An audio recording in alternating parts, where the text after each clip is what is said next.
Bonjour à tous et bienvenue dans l'art de briller. Je suis Lucie Lortola, coach pour entrepreneurs passionnés. Dans cet épisode, on va parler des 4 accords Toltec appliqués à votre entreprise. Alors, les 4 accords Toltec, c'est quoi? C'est d'abord un livre qui a été écrit par Don Miguel Ruiz, qui est un descendant des Toltecs, une civilisation très ancienne qui vivait en Amérique du Sud, un petit peu comme les Mayas. Et donc, dans un de ces livres, qui est une bible de développement personnel, qui est souvent le premier livre qu'on lit quand on s'intéresse un petit peu au dev perso pour la première fois. Don Miguel Ruiz, donc, il formule 4 principes de vie, 4 accords, qui sont en lien avec les principes Toltec, du coup, mais qui sont totalement compréhensibles par tous et même par des enfants. Aujourd'hui, je vais vous expliquer un petit peu ces 4 principes et vous donner des exemples de comment vous pouvez les appliquer à votre entreprise, à votre business, pour peut-être avoir un business plus équilibré, plus sain, plus épanouissant, je ne sais pas. En tout cas, c'est une façon de lier un petit peu le développement personnel avec votre entreprise. Le premier accord Toltec, du coup, c'est que votre parole soit impeccable. Pour moi, et je m'en rends compte de plus en plus, les mots ont une puissance énorme. Et du coup, évidemment, dans votre quotidien, c'est vrai qu'on a un discours avec des mots qui sont souvent durs. Il y a même quelque chose qui dit que la plupart de nos pensées sont négatives. Des études ont été faites là-dessus, que la plupart des pensées qu'on peut avoir sont négatives. Donc même quand on parle de la parole, il y a aussi ce qu'on a au fond de nous et dans notre tête au quotidien. On a beaucoup de pensées et parmi elles, beaucoup sont négatives, beaucoup sont angoissantes, beaucoup ne font pas vraiment plaisir. Donc, par rapport à votre business, évidemment, les mots, ça a une incidence sur votre relation avec votre partenaire de vie si vous en avez un, avec votre famille, les membres de votre famille, avec vos enfants. Mais dans votre business, c'est aussi important de prêter attention à ce que vous dites, à qui et comment. Parce que la communication, c'est quelque chose de compliqué. On n'a pas toujours la manière de dire les choses qui plaît à tout le monde, qui va parfois heurter les gens. Enfin, il y a plein de choses qui sont possibles. Nous, on a du mal, des fois, on peut mal interpréter. Bon, c'est un autre accord, on verra plus tard. Mais en tout cas, la communication, c'est très compliqué entre deux personnes. Il y a toujours des choses qui sont pas dites, qui sont mal comprises, etc. Et donc, simplement, utilisez des mots qui font du bien et avec vos clients, notamment avec peut-être vos concurrents, avec vos collaborateurs, faites attention au langage que vous avez. Par rapport à ça, je voudrais dire de prêter attention vraiment à ne pas avoir de mots médisants envers vos concurrents, voire pire, envers vos clients, notamment sur les réseaux sociaux. Évitez de réduire vos concurrents, évitez de réduire d'autres personnes du coup qui font la même chose que vous, voire des clients ou des prospects que vous avez, parce que ça a un impact sur votre image. Et la chose pour moi la plus importante par rapport à votre entreprise, c'est surtout de nourrir un langage intérieur, donc un langage envers vous-même, qui soit rempli d'indulgence. Parce que vos mots ont le pouvoir de créer votre réalité. Donc si vous arrêtez pas de vous dire ça ne marche pas, ça ne va pas marcher. Si vous arrêtez pas de vous dire c'est impossible, j'y arriverai jamais, c'est impossible et vous n'y arriverez jamais.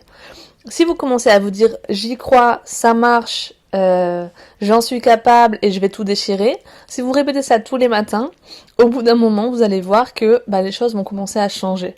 Alors évidemment c'est pas de la magie, c'est juste que ça vous met dans un état intérieur, un état mental qui est beaucoup plus positif et qui va vous donner envie d'entreprendre des choses, d'essayer des projets et vous faire passer à l'action beaucoup plus facilement. Donc voilà, le premier accord Toltec, c'est que votre parole soit impeccable autant envers les autres que envers vous-même et c'est peut-être le plus important. Le deuxième accord Toltec, c'est quoi qu'il arrive, n'en faites pas une affaire personnelle. Il y a une chose qu'on doit se dire tous dans la vie, personne ne vous en veut. Vous n'êtes pas responsable des décisions que peuvent prendre vos prospects. Si on vous contacte, qu'on fait un appel découverte et qu'au final on refuse votre devis, ça ne veut pas dire que la personne elle a quelque chose contre vous et ça veut encore moins dire que la valeur de votre offre s'en trouve réduite. Et ça ne devrait pas atteindre votre vérité intérieure. Si vous publiez le post Instagram de votre vie que vous avez trouvé génial mais qui ne récolte que 5 ou 6 likes, ça ne veut pas dire que ce n'est pas bien. Et si on ne vient pas à l'atelier bien-être que vous avez organisé, si on ne vient pas à votre séance de yoga cette semaine, si on ne vient pas, si on ne prend pas de réservation pour vos séances photos, ça ne signifie pas que ce que vous faites n'est pas bien. Les gens ont leurs propres raisons de ne pas aller vers vous, de ne pas être présents auprès de vous pour soutenir votre entreprise ou pour devenir vos clients, mais ces raisons ne vous appartiennent pas et ces raisons n'ont rien à voir avec qui vous êtes. Et quand on se rend compte de ça, alors en vrai ça paraît très mignon comme concept et vous dites ouais c'est sympa, mais en vrai au quotidien, vous allez vous rendre compte, si vous vous connectez un peu à ce principe-là, que énormément des décisions et des pensées que vous avez plutôt sont en lien avec ce concept-là. Vous avez l'impression que la personne vous en veut. Vous avez l'impression que la personne elle a quelque chose à vous reprocher. Vous avez l'impression que la personne elle est en colère. Et c'est pas forcément le cas. Donc, c'est même très rarement le cas. Donc, voilà, vraiment, si vous vous sentez rejeté par la terre entière, et même pas, parce que des fois c'est juste de temps en temps, dans certains contextes, n'en faites pas une affaire personnelle, ça n'enlève rien à qui vous êtes. Le troisième accord Toltec, c'est ne faites pas de suppositions. C'est encore en lien avec la communication, n'interprétez pas les comportements et les mots des autres. Si vous avez l'impression que dans un email, votre client il vous reproche quelque chose, au lieu de vous monter le bourrichon, demandez-lui des explications. Si vous avez l'impression que c'est une personne dans son commentaire sur Instagram, dans son message privé, elle vous attaque ou qu'elle vous en veut, ne réagissez pas selon vos propres interprétations. À la place, clarifiez les choses. Posez des questions ouvertes pour être sûr, est-ce que tout va bien de votre côté au niveau de la prestation, par exemple, par rapport à vos clients? Vous pouvez aussi demander, je ne suis pas sûre d'avoir compris, est-ce que tu es d'accord avec l'idée que j'ai dit ou est-ce que tu avais autre chose à rajouter, etc. Osez éclaircir les choses avant de supposer que peut-être que l'autre aussi, il est en train de vous en vouloir. C'est un peu en lien avec le deuxième, on est d'accord. Mais arrêtez de supposer des choses. Et le quatrième, qui est pour moi mon préféré, et qui est le plus important aussi dans l'entrepreneuriat, c'est faites toujours de votre mieux. N'en faites pas plus que ce que vous pouvez, n'essayez pas d'aller vite, mais essayez d'aller longtemps. J'aime beaucoup cette phrase pour l'entrepreneuriat. Je trouve de plus en plus, et je le vois notamment sur Instagram, je suis des gens pendant plusieurs semaines, et au bout d'un moment, j'ai pas de nouvelles pendant 3, 6 mois, 1 an, et en fait, je me rends compte que la personne ne publie plus, et qu'elle est retournée à un job salarié. Donc ce n'est pas parce que vous voyez qu'il y a beaucoup de concurrents dans votre domaine que ces concurrents-là, ils vont rester. C'est une réalité. Un entrepreneur sur 2, en auto-entreprise, ferme son entreprise au bout de 2 ans.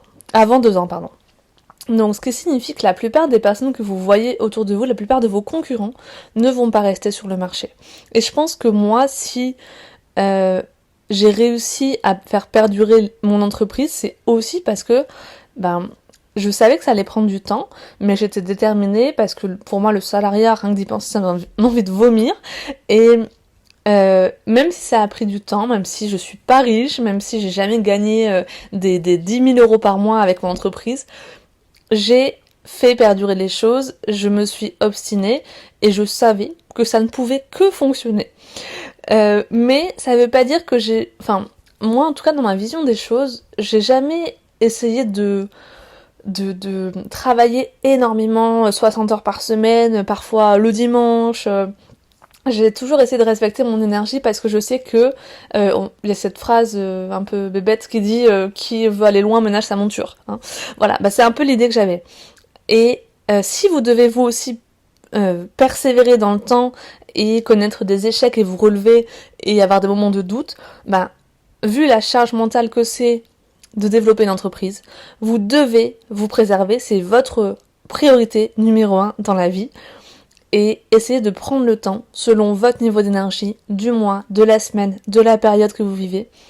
Pour cela, s'il vous plaît, prenez de vraies vacances où vous allez couper avec votre entreprise, car votre cerveau vous en remerciera, et vous n'êtes pas dans une prison dorée. Vous ne devez pas vous dire parce que je suis le seul maître à bord de mon entreprise, je dois tout tenir tout le temps. Non, des fois, le lâcher prise, des fois une bonne pause, c'est ce qui va le plus vous faire vous développer dans votre business. Et plus vous êtes accroché justement dans le contraire du lâcher prise, c'est-à-dire vous retenez, vous êtes sûr, vous devez avoir le contrôle pour que tout se passe comme vous l'avez imaginé selon vos super objectifs, vous allez voir que dans tous les cas, la vie, elle va vous mettre des obstacles sur la route. Et que vous lâchez prise ou que vous cessez de les contrôler, dans tous les cas, vous aurez les mêmes obstacles.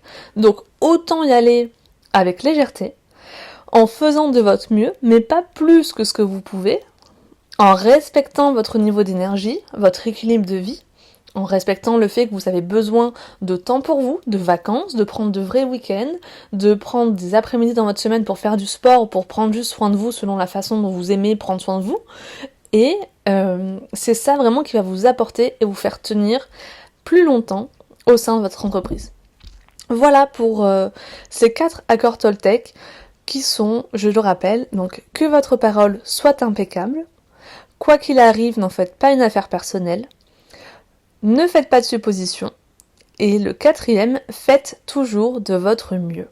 Je vous conseille vraiment de lire ce livre si vous... soit pour votre vie personnelle, soit pour votre entreprise aussi, vous aurez forcément des choses qui vont vous interpeller par rapport à votre business, mais dans tous les cas, c'est un livre très intéressant qui vous apprend plein de choses et qui fait surtout réfléchir à votre relation à vous-même, mais aussi avec les autres, et je pense que c'est important. Voilà, donc merci de m'avoir écouté jusque-là. On se retrouve bientôt dans un prochain épisode de l'Art de Briller, et en attendant, prenez bien soin de vous.